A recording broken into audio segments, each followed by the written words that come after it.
Ya, Assalamualaikum warahmatullahi wabarakatuh. Kembali lagi di channel Adi Wajaryanto. Kali ini kita akan membahas apa yang dimaksud dengan organisasi berkas. Jadi organisasi berkas itu ada 3 nantinya, yaitu yang pertama organisasi berkas sekuensial, kemudian organisasi berkas langsung, dan organisasi berkas sekuensial berindeks. Nah, untuk di video kali ini saya akan membahas hanya sekuensial saja. Untuk yang langsung dan sekuensial berindeks mungkin nanti ada di next video. Ya, pakai bahasa logika. Jadi kalau di teknik informatika Anda harus terbiasa menggunakan bahasa logika karena komputer tidak mengerti bahasa manusia. Ya, contohnya begini. Ketika saya meminta Anda untuk buatkan saya mie instan, maka otak Anda langsung paham cara membuat mie instan seperti ini, dan hasilnya nanti langsung saya mendapatkan mie instan. Tapi berbeda caranya ketika saya menyuruh komputer untuk memasak mie instan. Jadi kalau saya menyuruh komputer, maka saya harus mendefinisikan, memecah-mecah perintah-perintah menjadi perintah-perintah yang urut dan jelas. Contohnya begini, ketika saya memberikan komputer untuk memasak mie instan, maka saya harus mendefinisikan alat-alat yang dipakai dulu. Yang pertama, semisal siapkan mie instan. Kemudian yang kedua, gunting bungkus mie instan. Yang ketiga, keluarkan mie instan dari bungkus, kemudian masukkan ke dalam panci. Kemudian panci diisi dengan air, letakkan di atas kompor, hidupkan kompornya. Nah, seperti itu. Jadi runtut, jelas. Ya, itulah bahasa logika. Oke, jadi sampai sini Anda paham ya bahasa logika itu seperti apa. Oke, kita next slide. Ya, ini yang saya sebutkan tadi. Jadi organisasi berkas ini ada 3, sekuensial, langsung, dan sekuensial berindeks. Sekuensial itu rekaman disimpan secara berurutan berdasarkan waktu pemasukannya. Jadi rekaman yang masuk lebih dahulu, maka dia dapat alamat yang paling kecil. Ya, jadi rekaman yang datang duluan, dia dapat alamat yang paling kecil. Rekaman yang datang terakhir, maka dia dapat alamat yang paling besar. Oke, simbolnya itu. Nah, sedangkan berkas langsung di sini rekaman tidak disimpan secara berurutan, namun berdasarkan alamatnya. Oke, kita akan bahas nanti saja. Demikian juga sekuensial berindeks ini pada prinsipnya sama seperti sekuensial, namun di berkas sekuensial berindeks ini akan ditambahkan indeks, akan ditambahkan istilahnya atribut tambahan yang memudahkan kita untuk mencari berkas tersebut. Ya. Jadi di slide ini akan fokus di berkas sekuensial. Oke, berkas sekuensial. Nah, ini ilustrasi dari berkas sekuensial. Ya, rekaman disimpan pada alamat di file secara berurutan. Kemudian rekaman yang masuk lebih dahulu akan disimpan di alamat yang lebih kecil. Oke, untuk menemukan sebuah rekaman dilakukan proses pencarian. Ya, cara ini sangat fleksibel karena semua alamat terisi, ya kan? Jadi semua alamat terisi. Jadi seperti pada gambar, ya, gambar di sini, seperti gambar di sini. Ini proses pembacaannya itu ketika Anda mau mengakses di misalnya di track ke-4, maka Anda harus melewati track 1, track 2, track 3, dan track 4. Jadi aksesnya berurutan. Oke, jadi cirinya seperti ini, aksesnya berurutan. Oke.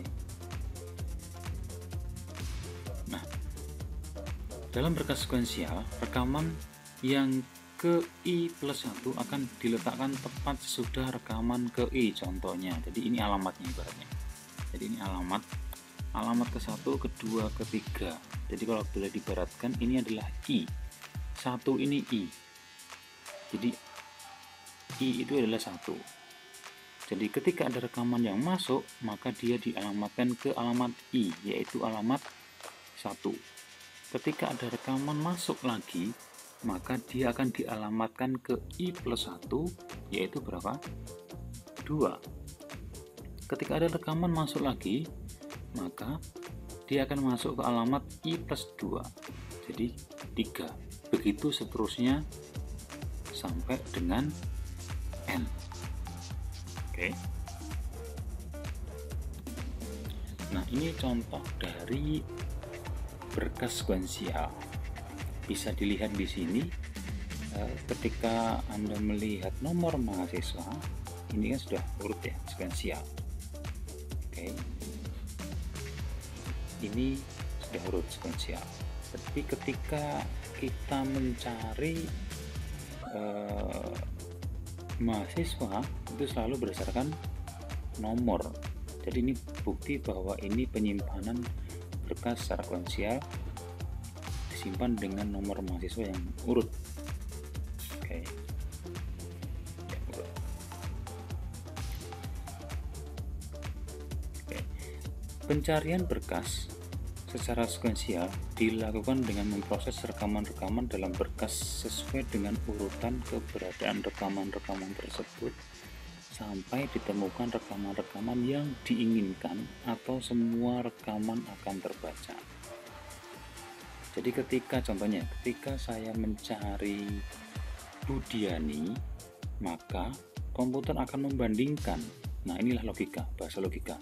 Jadi ketika saya memerintahkan Anda untuk mencari Budiani, maka Anda langsung menunjuk, oh ya, di sini letaknya Budiani. Ini Pak Budiani. Tetapi ketika saya menyuruh komputer mencari Budiani, bagaimana caranya? Caranya adalah dibandingkan dulu. Yang dicari apa? Yang dicari adalah Budiani. Maka komputer akan membandingkan Budiani ini yang dicari dengan kunci yang ada di track 1 ini. Oke, Budiani apakah sama dengan Komarudin? Oh, tidak. Maka komputer akan melanjutkan ke track 2. Apakah Budiani sama dengan Dewi Sartika? Oh, tidak. Komputer lanjut lagi mencari ke track 3. Apakah Budiani sama dengan Suci Hartati? Oh, ternyata tidak. Komputer lanjut lagi ke track 4. Apakah Budiani sama dengan Budiani? Oh, ternyata sama. Berarti rekaman ditemukan Budiani. Oke, seperti itu pencariannya.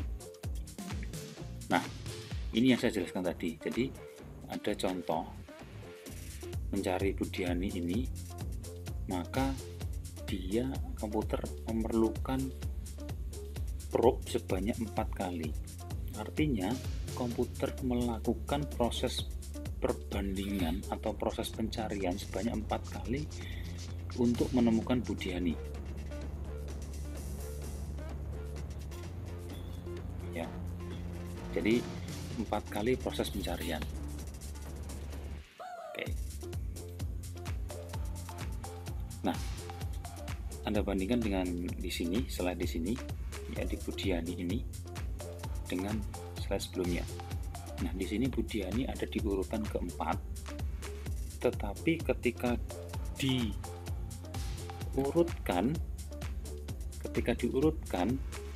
urut sesuai dengan abjad seperti ini, diurutkan, maka probe-nya akan berubah hurufnya akan lebih efisien, lebih cepat.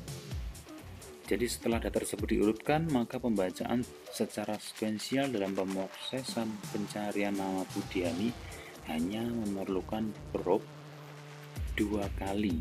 Jadi lebih kecil dibandingkan dengan berkas yang belum diurutkan. Oke, jadi dalam berkas sekuensial, pencarian yang paling efisien adalah diurutkan terlebih dahulu.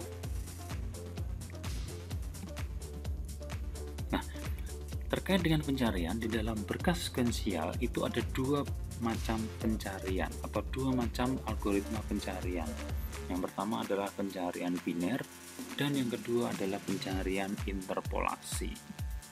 Nah, pencarian biner ini pencarian menggunakan titik tengah, sedangkan pencarian interpolasi ini menggunakan titik berikutnya. Caranya gimana? Oke, kita next slide ya. Nah, ini contoh. Contoh, ada deret kunci, alamatnya 1 sampai dengan 9. Kuncinya ada 21 sampai dengan 69. Oke, ini sudah urut. Ya, sudah urut. Nah, pertanyaannya di manakah kunci 49? Oke. Jadi komputer diminta untuk mencari kunci 49. Kita tahu kunci 49 ada di sini. Tapi komputer tidak bisa menemukan kunci 49 di situ. Jadi komputer harus menggunakan bahasa logika untuk mencari 49. Nah, bahasa logikanya gimana? Ada di slide selanjutnya ya. Nah, ini flowchart pencarian biner. Oke. Jadi prosesnya adalah dibandingkan ini, pembandingan. Oke. Rumusnya adalah tengah sama dengan awal ditambah akhir dibagi 2, kemudian dibandingkan. Kalau sama maka ditemukan, kalau lebih besar kunci carinya maka awal ini tengah tambah 1, ketika lebih kecil tengah dikurangi 1. Oke, semoga tidak bingung ya. Nah, ini kuncinya di sini atau disederhanakan. Jika kunci cari kurang dari kunci tengah, maka bagian berkas mulai dari kunci tengah sampai dengan kunci akhir dieliminasi. Sebaliknya, jika kunci cari lebih besar dari kunci tengah, maka bagian berkas mulai dari awal sampai dengan kunci tengah dieliminasi. Jadi dihapus. Dengan ketemu kunci tengah, maka sebagian dihapus. Jadi konsepnya di pencarian biner ini adalah mempersempit pencarian. Ya, mempersempit pencarian. Oke, kembali lagi ke contoh ya. Kembali lagi ke contoh. Ya, kita langsung ke caranya. Oke. Nah, jadi kita tentukan, diketahuinya adalah kunci cari sama dengan 49, awalnya 1, akhirnya 9. Oke, kita masukkan rumusnya. Tengah 1 sama dengan awal ditambah akhir dibagi 2. Oke, awalnya adalah 1, akhirnya adalah 9, maka hasilnya adalah 5. Nah, jadi tengah dia dari deret ini, deret kunci ini adalah 5. Maka dibandingkan kunci cari dibandingkan dengan kunci tengah 1. Jadi kunci carinya kan 49 tadi ya. Nah, kunci tengahnya itu ada di alamat 5 yaitu 38 dibandingkan. So, 49 dibandingkan 38 maka dia lebih besar. Ketika lebih besar, maka ini, betul kan? Ketika lebih besar, maka kunci cari lebih besar dari kunci tengah, maka awal sampai dengan kunci tengah dieliminasi. Jadi nanti ini awal dari awal 1 sampai dengan kunci tengah dieliminasi. Jadi semua yang berada di alamat 1 sampai dengan 5 termasuk dan kuncinya itu dihapus. Ya. Jadi mempersempit proses pencarian. Oke, next. Oke, dari kunci 1 sampai dari alamat 1 sampai dengan alamat 5 dihapus. Kita hapus ya, seperti ini. Jadi proses pencarian sekarang fokus hanya di 4 kunci ini saja, di 4 alamat ini saja. Kunci cari tetap sama, awalnya sekarang berubah, yang tadinya 1 sekarang menjadi 6. Tetap sama, dimasukkan ke rumusnya. Awalnya itu menjadi 6 ditambahkan dengan 9 dibagi 2, hasilnya berapa? 7 ya. Jadi ini hasilnya kan harusnya 15 dibagi 2 itu kan 7,5. Jadi ini dibulatkan ke bawah, hasilnya adalah 7. Oke, sama seperti tadi, kita ulang lagi. Jadi kunci cari 49, kunci tengahnya 2 itu ada di alamat 7, maka dia 48. Dibandingkan, maka 49 lebih besar dari 48. So, tetap sama. Kunci cari lebih besar dari kunci tengah.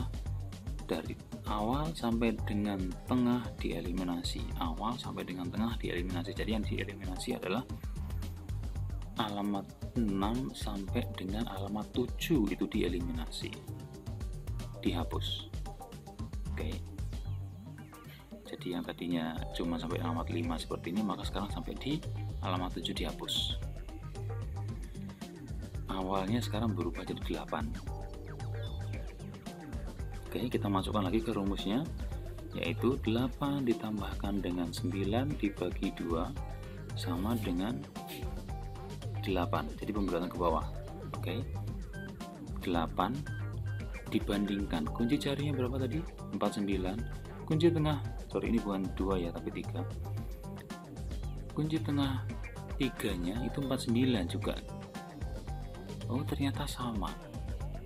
Maka probe yang dibutuhkan untuk menemukan kunci 49 menggunakan pencarian binir adalah 3. Jadi probe-nya sama dengan 3. Jadi inilah yang dinamakan dengan logikanya komputer. Jadi dibandingkan, meskipun kita tahu bahwa di proses pencarian di tengah 3 ini, ketika sudah memunculkan hasil 8 di tengah 3, kita tahu bahwa ini ketemu sudah.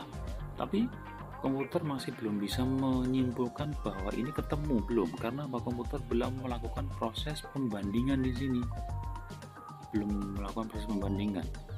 Jadi benar-benar proses pembandingan sudah selesai, maka komputer menyatakan bahwa oh, ketemu kunci 49. Jadi probe-nya adalah 3.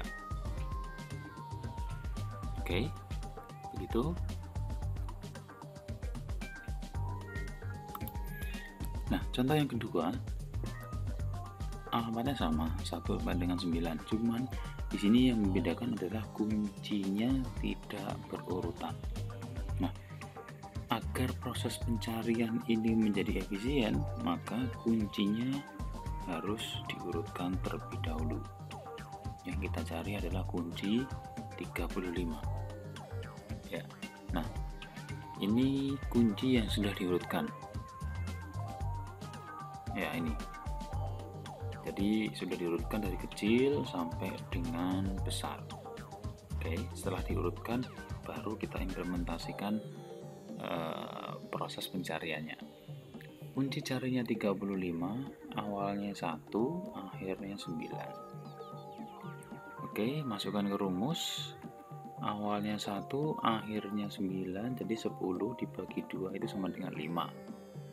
Oke, sama. Jadi kunci carinya itu 35, kunci tengahnya adalah 32. Dibandingkan, ternyata lebih besar. Maka kalau lebih besar itu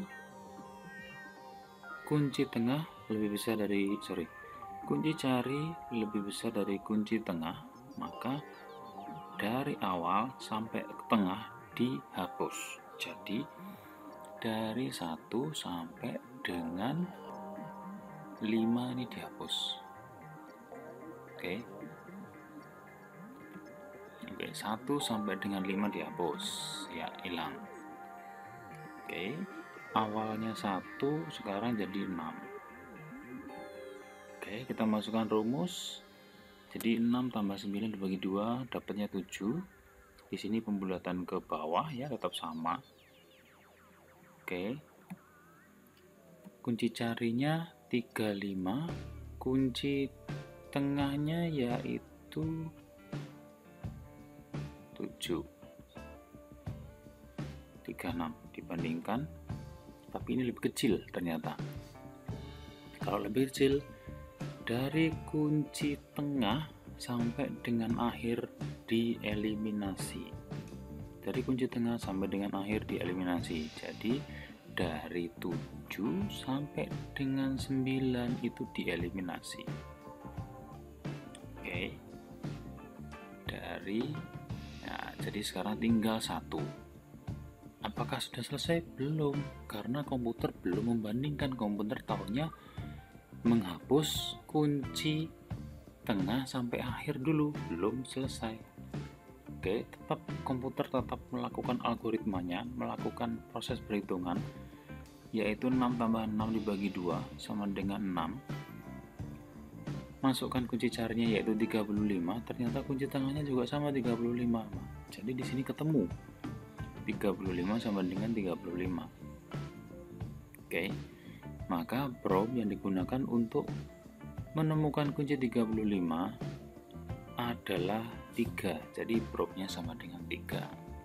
Nah, ini algoritma pencarian biner. Oke. Paham ya? Kalau paham kita lanjutkan ke next, pencarian interpolasi. Jadi kalau tadi pencarian biner itu mencari titik tengah, sedangkan pencarian interpolasi ini mencari titik berikutnya. Rumusnya ada di sini. Rumusnya mudah, cuma agak sedikit lebih rumit. Nah, kuncinya sama seperti tadi, cuman di sini adalah ketika kunci cari lebih besar dari kunci berikut, maka awalnya itu berikut ditambah 1, sedangkan kalau lebih kecil itu akhirnya menjadi berikut dikurangi 1. Bingung? Oke, kalau bingung kita ke contoh aja ya. Oke, ini contohnya. Oke, ada deretnya 1 sampai dengan 9.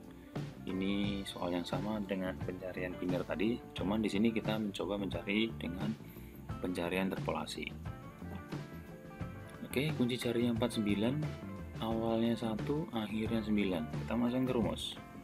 Ini rumusnya.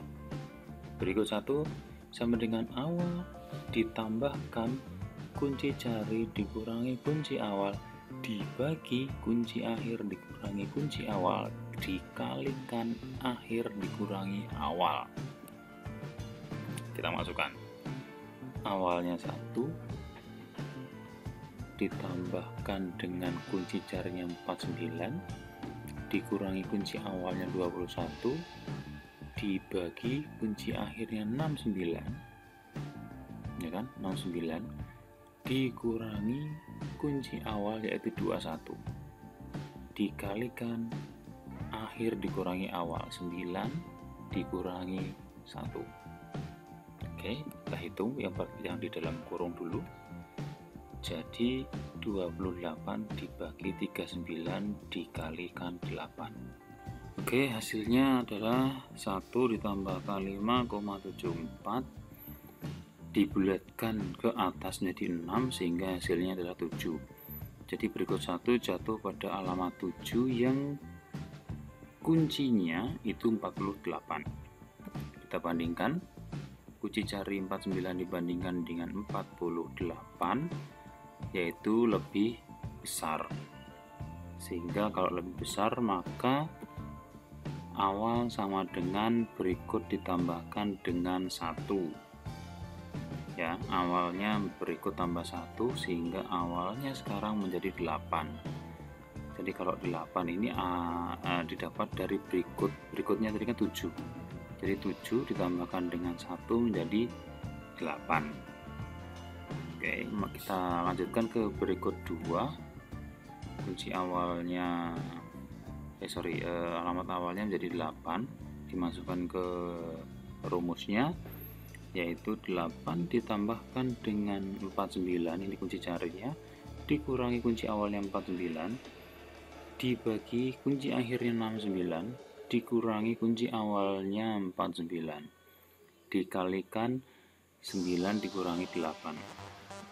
Jadi 8 ditambahkan dengan 0 dibagi 20 dikalikan 1, maka hasilnya adalah 8. Ya, jadi 0 dibagikan dengan bilangan berapapun hasilnya pasti akan 0. Jadi berikut 2 itu ada di 8, yang kuncinya itu 49. Selesai? Belum, karena ini belum dibandingkan. Maka kita bandingkan dulu. Ya, kita bandingkan kunci carinya 49 dibandingkan dengan kunci berikut 2-nya. Oh, ternyata sama 49 juga. Maka proof yang dibutuhkan untuk menemukan kunci 49 menggunakan pencarian interpolasi adalah 2. Proofnya sama dengan 2. Oke. Ya, saya harap Anda sudah paham bagaimana cara mencari bilangan atau kunci menggunakan pencarian biner maupun interpolasi. Oke, terima kasih. Jika ada pertanyaan, Anda bisa komen di bawah atau Anda bisa kirim email atau di IG. Terima kasih. Wassalamualaikum warahmatullahi wabarakatuh.